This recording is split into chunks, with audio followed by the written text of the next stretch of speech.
अस्सलाम वालेकुम dear students, this is teacher H K और आप देख रहे हैं लर्न विद एच के। आज हमारा चौथा क्लास है और इससे पहले वाले क्लासेस में से हमने कुछ टोडी के जो मॉडल्स थे वो हमने देखे थे, जो टूल्स थे वो हम समझ चुके थे कि भाई हमने इन टूल्स को किस तरह से इस्तेमाल करना है। आज हमारा चौथा क्लास है। इस क्लास में से हम सीखेंगे कि भाई हमने टूल पाथ को किस तरह से इस्तेमाल करना है। इस टूल पाथ की मदद से हम 2D मॉडलिंग भी करेंगे और 2.5D जैसे हम टाइडी वर्क कहते हैं वो भी हम सीखेंगे। टाइडी का मतलब यही है कि भाई हमने जो 3D से रिलेटेड वर्क होता है वो हम सीखेंगे। तो आइए हम स्टार्ट करते हैं। यहाँ पर मैं सिंपली एक रेक्टेंगल ड्रा कर लेता हूँ। यहाँ पर मैंने एक रेक्टेंगल ड्रा किया। अब यहाँ पर आप लोग देख लीजिए, जो प्रोजेक्ट का पैनल है यहाँ पर आपको मिलेगा 2D टूल पाथ आपको मिलेगा। अब नीचे आकर के आपको मिलेगा प्रोफाइल टूल पाथ। ये जो सिंपल सा टी लिखा हुआ है इसे हम प्रोफाइल टूल पाथ कहते हैं। अब इसका तरीकाकार क्या है वो हम आगे देखेंगे। अब यहाँ ऊपर आप लोग देख लीजिए, ये जो पैनल है पैनल के ऊपर आपको मिलेगा टूल पाथ। जैसे आप टूल पाथ पर क्लिक करोगे तो आपके सामने नीचे आ जाएगा न्यू 2D टूल पाथ। जैसे आपने न्यू 2D टूल पाथ पर क्लिक किया तो आपके सामने आ जाएगा प्रोफाइल टूल पाथ। आपको जहाँ से आसान लगे वहाँ से आप लोग उठा सकते हैं, क्योंकि दोनों जगहों पर आसान ही पड़ा हुआ है। अब यहाँ पर ये जो टूल पाथ का जो पैनल था वो यहाँ पर आकर के हमारे सामने ओपन हो गया। अब हमने देखना है कि भाई इसके अंदर क्या क्या चीज़ें मौजूद हैं। आप लोग पहले देख लीजिए, पहले लिखा हुआ है आउटसाइड, इनसाइड, अलोंग वगैरह वगैरह लिखा हुआ है। आउटसाइड का मतलब यही कि भाई आपने वेक्टर के बाहर बाहर काम करना है, अंदर अंदर काम करना है, या फिर वेक्टर के ऑन काम करना है। अलोंग का मतलब यही है कि भाई आपने वेक्टर के ऑन काम करना है। ये जो सेलेक्टेड वेक्टर है यहाँ पर हमारे पास है सेलेक्टेड वेक्टर, यानी कि हमने जिस वेक्टर पर भी काम करना है वो सेलेक्टेड होना चाहिए। अब नीचे हम पहले आउटसाइड पर काम करेंगे ताकि आपके लिए आसानी हो जाए। अब यहाँ पर आप लोग गौर कीजिए, आपको मिलेगा कटिंग डेप्थ, कि भाई आपका कटिंग डेप्थ कितना होना चाहिए। आपने तो आउटसाइड कर दिया, लेकिन आपके पास तो एक टारगेट होगा कि भाई मैंने 5 mm काम करना है, 10 mm करना है, 20, 25, 30 जितना भी आपकी मर्ज़ी है उस हिसाब से आप लोग काम कर सकते हैं। तो यहाँ पर कटिंग डेप्थ है, हम मोस्टली 10 mm देते हैं कि भाई हमारे पास 10 mm ही है, तो मैंने 10 mm दे दिया। अब नीचे आकर के आपसे पूछ रहा है कि भाई आपने टूल कौन सा सेलेक्ट करना है, प्रोफाइलिंग टूल। तो जैसे आप लोग ये ब्लू लाइन पर क्लिक करोगे तो आपके सामने जो टूल्स का जो पेज है के टूल्स का जो दुनिया है वो आपके सामने आ जाएगी। तो यहाँ पर आपके सामने हज़ारों टूल्स पड़े हुए हैं, जैसे फिनिशिंग, 3D फिनिशिंग, 2D वगैरह वगैरह। लेकिन हमने अभी जो काम है वो कटिंग पर करना है। तो यहाँ पर आपको मिलेगा एंडमेल 6 mm। यहाँ पर जैसे मैंने एंडमेल 6 mm पर डबल क्लिक किया तो एंडमेल 6 mm जो है सेलेक्ट हो गया। अगर अब मैं दोबारा से ब्लू लाइन पर क्लिक करता हूँ तो एंडमेल का जो डायलॉग बॉक्स है वो ओपन हो जाएगा। अब यहाँ से आप लोग दोबारा से दूसरा टूल भी सेलेक्ट करते हैं और इसको डिसेलेक्ट भी कर सकते हैं। अब यहाँ पर आप लोग देख लीजिए, आपके सामने मिलेगा स्टेप ओवर। अब ये जो प्रोफाइल टूल पाथ है इसमें स्टेप ओवर का कोई काम नहीं है, हमने स्टेप ओवर को नहीं देखना है। अब नीचे आपको मिलेगा स्टेप डाउन, कि भाई हमने यहाँ पर दिया था फिनिशिंग डेप्थ 10 mm। एक बात आपको जहन में रखनी है, थोड़ा सा क्लियर मैं समझा देता हूँ। फिनिशिंग डेप्थ हमने 10 mm दिया था। अब नीचे आपको दिखा रहा है स्टेप डाउन, यहाँ पर बाय डिफ़ॉल्ट है 2.5, यानी कि ये 4 टाइम्स में वर्क करेगा। अब 10 mm यहाँ पर लिखा हुआ है, अगर आप यहाँ से 5 mm कर लेते हैं तो ये 2 बार में काम करेगा। 5 mm एक बार में, 5 mm दूसरे बार में। तो हम 5 mm रख लेते हैं। ये जो नीचे लिखा हुआ है फीड रेट, तो हम इसको 120 कर लेते हैं और फ्लंग रेट को हम 80 कर लेते हैं। ये आपका मशीन का जो स्पीड है उस हिसाब से आपने रखना है, लेकिन बाय डिफ़ॉल्ट जो है सारे मशीनों के लिए मैं भी 120 और 80, 120 और 80 बिल्कुल सही रहेगा। फीड रेट का मतलब ये है कि आपकी मशीन का जो दौड़ने का स्पीड है वो कितना होना चाहिए, और फ्लंग रेट का मतलब ये अप एंड डाउन का जो स्पीड है वो कितना होना चाहिए। तो मेरे हिसाब से बिल्कुल यही परफेक्ट रहेगा। अब नीचे आकर के बाकी जो चीज़ें हैं उसको आपने बिल्कुल भी नहीं छेड़नी है, क्योंकि उसका कोई ज़रूरत ही नहीं है, वरना आप जो है कंफ्यूज हो जाएंगे। आपको ख़ुद ब खुद आगे पता चल जाएगा कि भाई ये क्या है, इसका इस्तेमाल होता है या नहीं। लेकिन यहाँ तक इसका कोई भी इस्तेमाल नहीं होना। आपने सिंपली क्या करना है, वेक्टर के जिस साइड पर भी आपने काम करना है वही सेलेक्ट करना है, फिनिशिंग टिप सेलेक्ट करना है और यहाँ पर आकर के आपने टूल को सेलेक्ट करना है। अब नीचे आकर के आप लोग देख लीजिए, यहाँ पर लिखा हुआ है, अगर ये जो ब्लू लाइन है सेप जेड का, तो यहाँ पर आप लोग क्लिक करेंगे तो आपको ये जो पैनल है ये दिखाएगा। यहाँ पर लिखा हुआ है सेप जेड, यानी कि आपका मशीन काम कर रहा है। अभी इसने थोड़ा सा कटिंग किया तो ऊपर जाएगा, फिर नीचे आएगा, फिर ऊपर जाएगा। तो ऊपर जाने का जो काम है, यानी कि आपके मटेरियल से ऊपर कितना जाएगा दूसरे कटिंग के लिए, तो 5 mm है। तो 5 mm बाई डिफ़ॉल्ट से यहाँ पर लिखा हुआ है होम जेड। होम जेड का मतलब यही कि भाई आपकी मशीन ने पूरा का पूरा काम ख़त्म किया, अब वो दोबारा से अपने जेड पोजीशन पर आ रहा है। तो वो कितना होगा, वो 10 mm का होगा। 10 mm मेरे ख्याल से सही रहेगा। अब नीचे आकर के आप लोग देख लीजिए, यहाँ पर है मटेरियल थिकनेस, कि भाई आपके पास जो शीट पड़ा हुआ है उसका थिकनेस कितना है। तो मेरा भाई डिफ़ॉल्ट जो है 16 mm है। 16 mm का पास हमारे पास 16 mm का एक शीट है, तो कोई बात नहीं, ये सही है। अब यहाँ पर मैं आपको एक बात बता दूँ, ये जो डॉट है, इस डॉट को आपने हमेशा की तरह टॉप पर रखना है। अभी के लिए मैं आपको सिर्फ ये बता दूँ कि इस डॉट को आपने टॉप पर रखना है। अगर हम इस डॉट के बारे में बात करने लगे तो वीडियो में भी लंबी हो जाएगी, लेकिन आपने इस डॉट को हमेशा की तरह टॉप पर रखना है। अभी हमने ओके पर क्लिक किया और यहाँ पर हमने कैलकुलेट किया, तो ये देख लीजिए हमारे जो वेक्टर था उसके आउट साइड पर इसकी जो कटिंग डिप्थ का जो लाइन था वो आ गया। अब अगर इसको मैं 3D व्यू पे कर लूँ तो ये देख लीजिए, हमने 2 टाइम्स दिया था 5-5 mm, तो 5-5 mm के हिसाब ने इससे कटिंग किया, 2 बार में ही कट करेगा। और अब यहाँ पर ये जो है इससे आउट साइड पे इसने कटिंग किया। अगर आप इन साइड करते हैं, अलोंग कर लिया मैंने, तो इसके अलोंग यानी इस वेक्टर के ऊपर काम करेगा। अगर आप यहाँ पर मैंने एन साइड कर दिया तो वेक्टर के अंदर ये जो है काम करेगा। अब इसका जो इस्तेमाल है वो हम मॉडल पर देखेंगे। तो ये हमारे पास हो गया। यहाँ पर ऑलरेडी मेरे पास एक जाली पड़ी हुई है, मैं इस जाली को यहाँ पर मूव कर लेता हूँ। तो ये देख लीजिए, मैंने इस जाली पर क्लिक किया और सिंपली यहाँ पर मैंने राइट क्लिक किया, अलाइन करके F9 दबा दिया मैंने, तो ये सेंटर पर आ गया। अब यहाँ पर क्या करना है, हमने इसके वेक्टर के एंड साइड पर हमने काम करना है। हमारे पास जो वेक्टर्स पड़े हुए इसके अंदर हमने काम करना है कि भाई इसके अंदर का जो एरिया है ये कट जाए। तो हमारे पास शीट कितना होगा, वो होगा 10 mm का। तो यहाँ से हम 10 mm लगा लेते हैं। ये मैंने ओके कर दिया। ये देख लीजिए मैंने इनसाइड रखा हुआ, ये देख लीजिए कि इसके अंदर बीट घूमेगा और इसका जो काम है वो करेगा।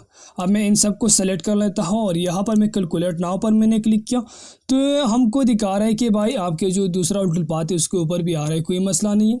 तो ये देख लीजिए, मैं इस बाहर वाले को दोबारा से रिमूव कर लेता हूँ। हमारे पास जो आउटर लाइन है मैंने इस पर कैलकुलेट कर दिया। तो ये देख लीजिए भाई, इसके अंदर बिल्कुल काम होगा। ये देख लीजिए हमारे पास वेक्टर है, इसके अंदर ये काम करेगा।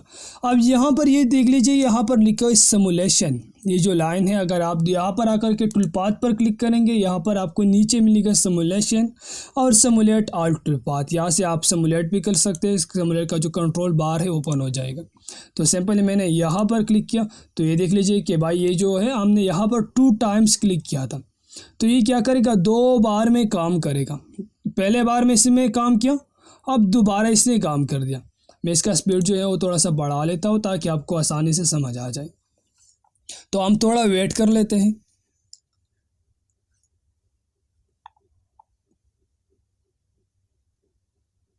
मैंने इस पैटर्न को इसलिए इंपोर्ट किया ताकि हमारा जो टाइम है वो बच जाए।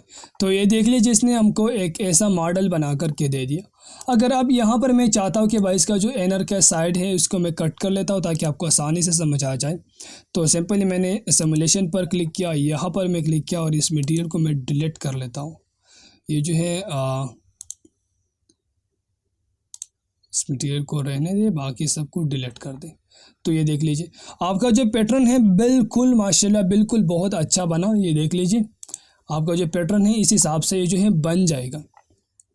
अब दोबारा से हमने 2D का जो काम था, जो कटिंग वगैरह थे, वो तो हमने सीख लिए।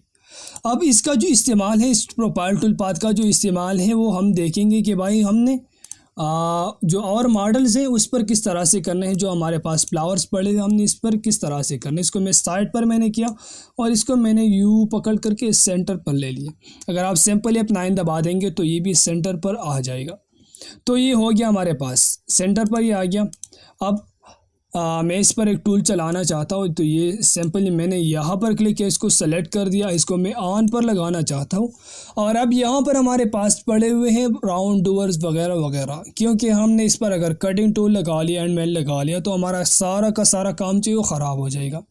अब मैं इस टूल को डिससेलेक्ट कर लेता हूँ। यहाँ पर आकर के मैं क्या कर लूँगा, वी बेट, यहाँ पर हमारे पास राउंड डोर्स पड़े हुए, सारे के सारे सब कुछ पड़े हुए, लेकिन यहाँ पर मैंने V bit 32 mm 90 degree select करना है। और यहाँ पर बिल्कुल वही बात है, हमने इस पर 5 mm का काम करना है। इसको मैं 5 mm कर लेता हूँ। फिनिशिंग डिप जो है हमारा 5 mm होना चाहिए। यहाँ पर बाकी वही बात है 120 और 80। तो ये हो गया। अब मैंने इसको कैलकुलेट करना है, तो ये देख लीजिए हमारे पास कैलकुलेट हो गया। अब मैंने इसको सिमुलेट करना है, तो ये हो गया जी सिमुलेट। तो ये देख लीजिए बिल्कुल इसी तरह से इसके जो कॉर्नर से बिल्कुल राउंड राउंड आ जाएंगे। तो ये देख लीजिए बिल्कुल इस हिसाब से जो है क्रिएट करके देगा हमको। ये हो गया। तो ये देख लीजिए ये हो गया। यहाँ तक हमारा जो 2D वर्क था, यहाँ पर हमारा 2D वर्क ही हो गया। अब हमने क्या करना है, इसका जो 2.5D का जो वर्क है वो हम किस तरह से कर लेंगे। इसके लिए क्लियरेंस का नाम से एक टूल पात है, वो हमने देखना है। मैं भी वीडियो थोड़ी सी लंबी हो जाएंगी, लेकिन इससे हमारा काम बन जाएगा। अगर आप दूसरी वीडियो पर जाएंगे तो may be that will be waste your time. तो ये हो गया। यहाँ पर हमारे लाइन गायब है। अगर आप यहाँ पर आकर के जो थोड़े से लाइन रेक्टेंगल और सर्कल लिखा हुआ है टॉगल वेक्टर विजिबिलिटी, आप इस पर क्लिक करेंगे तो आपके सामने जो वेक्टर है वो वाज़ेह तरह से आ जाएंगे। तो ये देख लीजिए यहाँ पर हमारे वेक्टर वापस आ गए। अब यहाँ पर इस सब को सेलेक्ट करके मैंने वही टूल लगाना है। तो यहाँ पर हमने प्रोफाइल टूल पाथ लगा लिया, जिसे हम प्रोफाइल टूल के टूल पाथ कहते हैं, वही हमने चला लिया। अब मैंने दोबारा से यहाँ टूल पाथ पर क्लिक करना है। पहले वाले पैनल को मैं डिलीट कर लेता हूँ और यहाँ पर ये जो लाइट है मैं इसको बंद कर दूंगा, तो हमारे सामने जो लाइन आ रही है इसके ऊपर टूल पाथ के वो बंद हो जाएंगे। अब यहाँ पर मैंने टूल पाथ पर दोबारा से क्लिक किया। यहाँ पर आप लोग नीचे देख लीजिए क्रिएट एरिया क्लियरेंस। अगर आप यहाँ पर क्लिक करेंगे टूल पाथ पर, new tool path area clearance tool path आपको यहाँ से भी मिल जाएगा। अब मैंने मोस्ट सिंपल यहाँ पर क्लिक किया और यहाँ पर मैं देता हूँ फिनिशिंग डिप्थ। पहले हमने कितना फिनिशिंग डिप्थ दिया था, 5 mm। प्रोफाइल टूल पाथ में हमने 5 mm फिनिशिंग डिप्थ दिया था, यहाँ पर भी मैंने 5 mm फिनिशिंग डिप्थ दे दी है।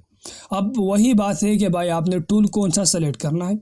तो यहाँ से हम टूल सेलेक्ट कर लेंगे कि भाई हमारे पास पड़ा हुआ है 6 mm का एंड मेल पड़ा हुआ है।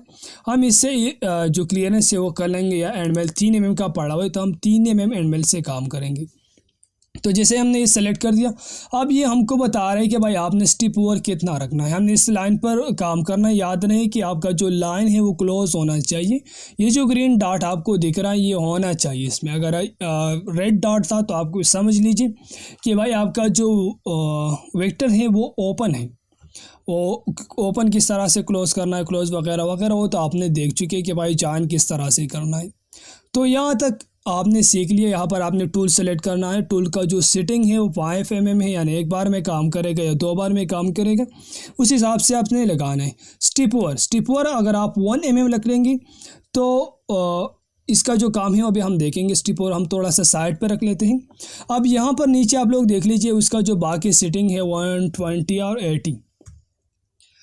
ये आपने बस याद ही रखना है क्योंकि इसमें ख़ास कुछ भी नहीं है। अब ये जो रेस्टर पे हम देखेंगे और अपसेट पे हम देखेंगे। बाकी जो सब्जेक्ट वगैरह वगैरह है वो हम देख चुके। यहाँ पर देख लीजिए सबसे पहले हमने स्टिप ओवर जो था 1 mm रखा हुआ है और हमने रेस्टर पर काम करना है। रेस्टर का मतलब यही कि भाई आपका जो काम है सीधा सीधा लाइन में आएगा, आपका मशीन एक्सेस पे चलेगा। अगर आप अपसेट पर करेंगे तो आपका मशीन गोल गोल घूमेगा, आउटसाइड से आकर के घूमेगा या इन साइड से। तो हमने अपसेट किया तो ये देख लीजिए कि आपका मशीन जो है इसे गोल गोल घूम रहा है, गोल गोल काम करेगा। रेस्टर पे क्या कर लेता था, यानी कि सीधा सीधा काम कर लेता था।